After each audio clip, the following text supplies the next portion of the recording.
মধ্যপ্রাচ্যে চলমান যুদ্ধে ওই অঞ্চলের অন্তত ৪১ লাখ মানুষ বাস্তুচ্যুত হয়েছে বলে জানিয়েছে জাতিসংঘ। বৃহস্পতিবার সংস্থাটির মুখপাত্র স্টিফেন ডুজারিক নিউ ইয়র্কে এক সংবাদ সম্মেলনে বলেন, ইরানের ওপর আমেরিকা ইসরায়েলের হামলা এবং তার জবাবে ওই অঞ্চল জুড়ে ইরানের হামলা মধ্যপ্রাচ্যে আগে থেকে বিদ্যমান ভয়াবহ মানবিক পরিস্থিতিকে আরও শোচনীয় করে তুলেছে। He warned that the region in which he was speaking is being pushed to the breaking point, adding that the massive military strikes launched by the United States and Israel and the subsequent attacks by Iran on several countries. Stephen Dujarric আরও বলেন, জাতিসংঘের শরণার্থী বিষয়ক সংস্থা UNHCR এর তথ্য মতে উত্তেজনা শুরুর পর থেকে আফগানিস্তান, ইরান, লেবানন এবং পাকিস্তানে ৪১ লাখেরও বেশি মানুষ বাস্তুচ্যুত হয়েছে।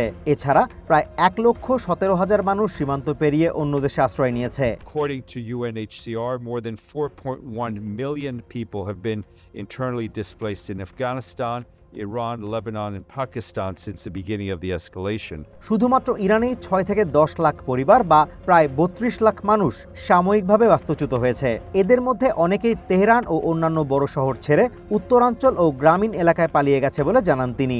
And just on Iran alone, our colleagues at UNHCR is telling us that between 600,000 and 1 million Iranian households are now temporarily displaced. Dujarric আরও জানান, এই অস্থিরতা ইরানে থাকা অসহায় আফগান শরণার্থীদের উপরও প্রভাব ফেলছে। অন্যদিকে লেবানন সরকার প্রায় 2,85,000 শিশুসহ 8,16,000-এর বেশি বাস্তুচ্যুত মানুষের নাম নথিভুক্ত করেছে। Government figures in Lebanon estimate that more than 816,000 human beings have registered themselves as displaced. Dujarric জানান, জাতিসংঘ মহাসচিব অ্যান্টোনিও গুটেরেস সকল পক্ষকে বেসামরিক নাগরিকদের সুরক্ষা দিতে, মানবিক সহায়তা অব্যাহত রাখতে এবং আলোচনার টেবিলে ফিরে আসতে আহ্বান জানিয়েছেন। As a result of the ongoing conflict, this is Azimur Rashid Kanak, one international desk.